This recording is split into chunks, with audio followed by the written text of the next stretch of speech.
On this episode of When TV, we tell you why theater is turning down the volume, how boys basketball ranks against the best teams in Texas, and if teacher course recommendations will help guide students to academic success. When TV starts now.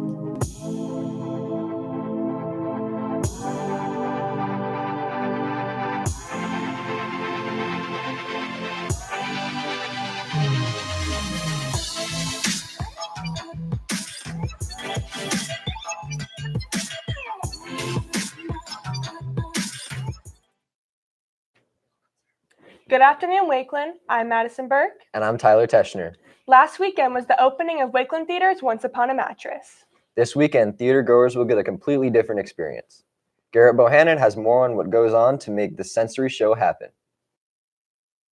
2 years ago, when it was my first year here at Wakeland, Mrs. Leffel asked me if I would be interested. She said they'd long had a dream of doing a sensory-friendly performance. With a long tradition of providing fun, family-friendly musicals to the community, Wakeland Theater has a legacy.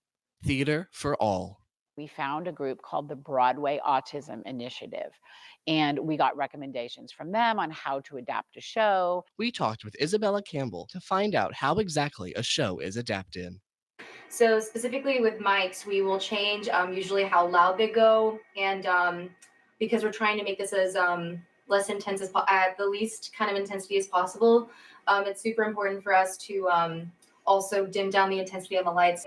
With these adaptations comes a brand new audience, and this audience has a lasting impact on the actors on stage. For me, the sensory-friendly performance is a way to reach out to kids who are not able to come to performances like this, and for them to get to see something that they don't usually get to experience. It's really cool to get them to see something that they've never seen before and experience something that people not like them get to experience, and even to see them after the performance and to talk to them. And it's so cool to get to see how their faces, how they light up when they see you in your costume and your makeup, and they get to talk to you, and it's really a cool experience to have. We have 3 shows left of Once Upon a Mattress. The Saturday matinee at 2 o'clock is our sensory-friendly performance. And then we also have shows at 7 o'clock and at 2 o'clock Sunday.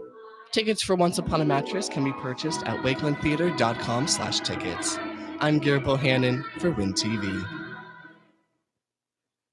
Boys basketball is currently 7-1 in district. Cameron Kwong Murphy goes more in depth with their success and outlook as they prepare for playoffs. Wakeland Basketball has been up to the challenge as they enter a tough stretch in their schedule.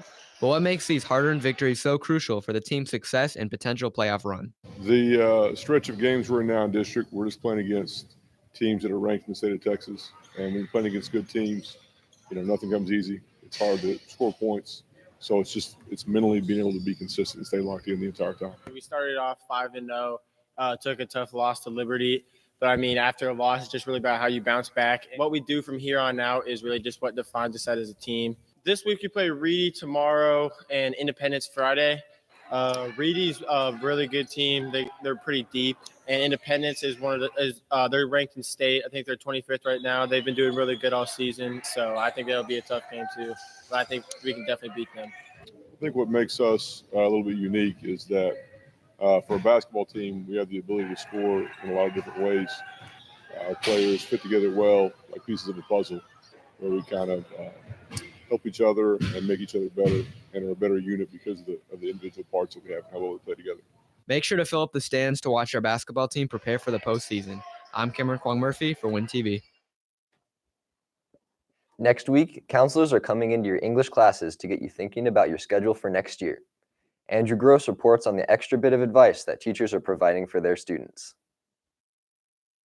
With the second semester a few weeks in, counselors are looking towards teachers to find out what classes their students should take. But should students look to their teachers for class recommendations? Well, I think it's a good idea, especially because some students won't quite know what they're doing or what they want to do yet. And especially with the teachers, it can help guide them to make sure that they are getting in the class that's not too hard or too easy for them. Students should definitely talk to their teachers. We talk to each other as teachers. We talk to each other a lot about what we do in class and what the expectations are. So we have a good idea so we can explain to the students, this is what you're going to be doing next year. These are the expectations.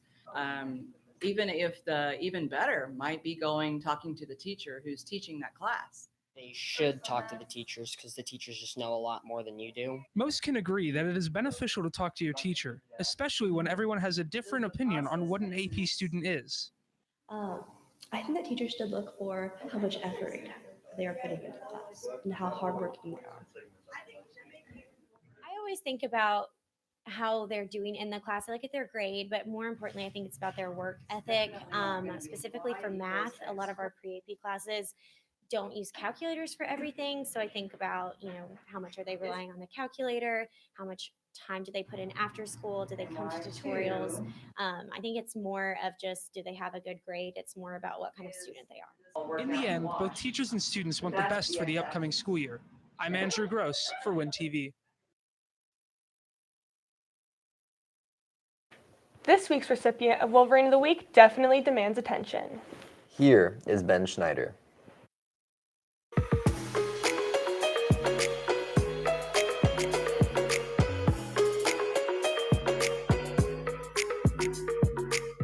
My favorite part of Wakeland is going to broadcast. I've seen Ben's passion in broadcast on those A days when he does have broadcasting. He immediately wants to know if the camera's charged, if he's got his SD card ready to go. That allows him to take off and hit the ground running with what he really loves to do. You want me to record you? Well, my favorite part of broadcast is looking at videos of me interviewing. So I just interview people in the hallway. Ben's passion for playing the ukulele, he's really good, and he's got a great voice, and I think he's somewhat of a perfectionist when it comes to the lyrics and the artist.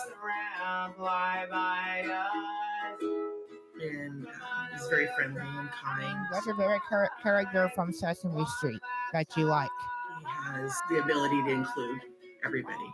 There's nothing left to lose.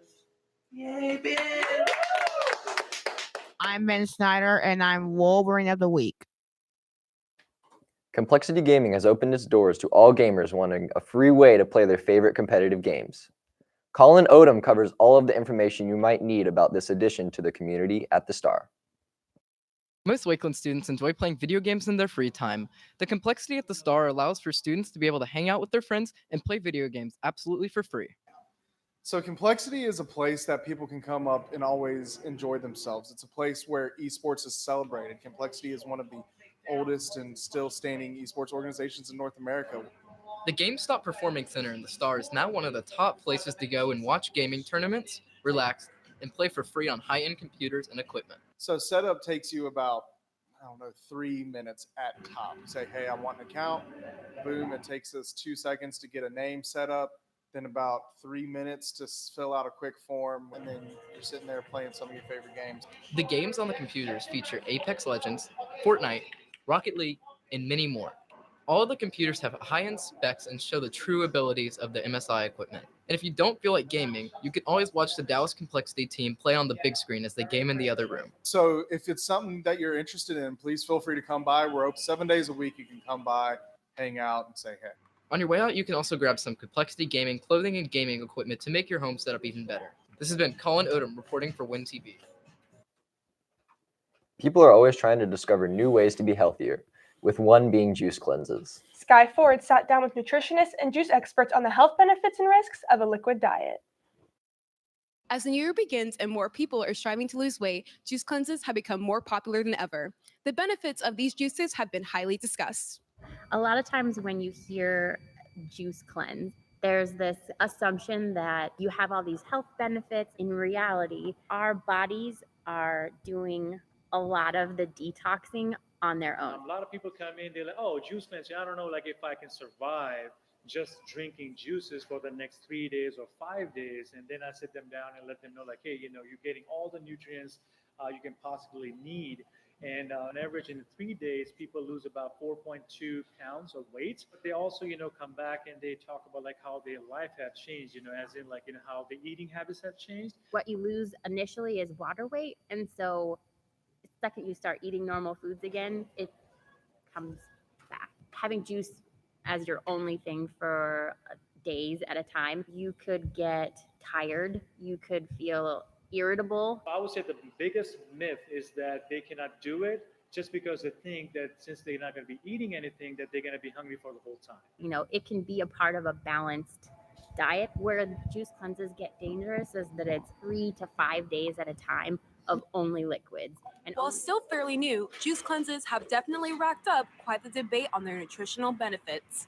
I'm Sky Ford for Win TV. Our men's and women's soccer team proves every year how amazing it is to be a Wolverine. Ryan Yarbrough was field side with the coaches to gain insight on their strategies for success.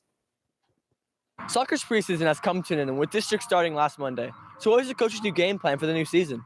Coach Langford, going into his second season leading the Lady Wolverines, gives us his insight on the new season. Really trying to find chemistry within the team. We've got new starters, so just finding that chemistry where it's just natural flow of the game and not having to guess where each other are, but knowing where each other are is really important. The Wolverines had a crushing defeat at the championship last season. Coach Holt tells us about his new year, new talent. We want to continue to do what we've been doing. We want to continue to work and play like we have. We've got a great group. These guys compete and play hard and have a great desire to want to win. And, that's huge. This has been Ryan Yarbrough for Win TV. Some of the best and brightest at Wakeland showcased their career interest earlier this week. Dalton Arredondo's at the Ford Center in the middle of the action. This Wednesday night at the Star, ISM students got a chance to showcase all their work that they put in last semester. So my project is music education. So I'm going to learn, going through with my mentor, Katie Lewis, and learning how to be like a band director. And I'm really excited for it because music is a big passion of mine. And it's kind of helping me narrow down what I want to do out of college. Yeah, so I decided to study physical therapy, which is just like it's a holistic part of medicine. And it really just deals with trying to help people recover from their injuries. And yeah, I'm really proud of the work that I put in my original work in my binder, and I'm excited for the rest of the year. These students are obviously working hard and are ready to learn more going into the new semester. I'm Dalton Arredondo for Win TV. We give you the answers, you give us the questions. Ali Noorani brings you a Win TV reverse interview. Here we are in the scene. We're about to ask some people some answers.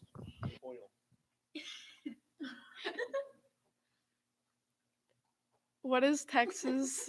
I don't know. I don't know what I'm supposed to do for them to understand. It's a reverse Q&A. That's all it is. All right, a mustard bottle.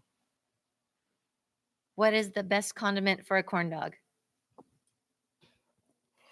Will one of you go to prom with me? No.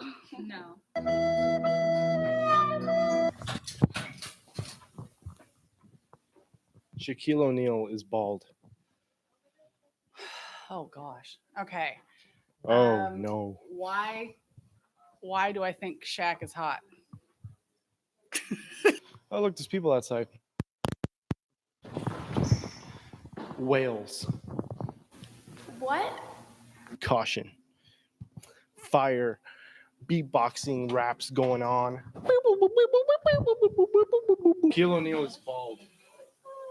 Yes? No. Mustaches. What? We got to get out of here. Come on. Come on.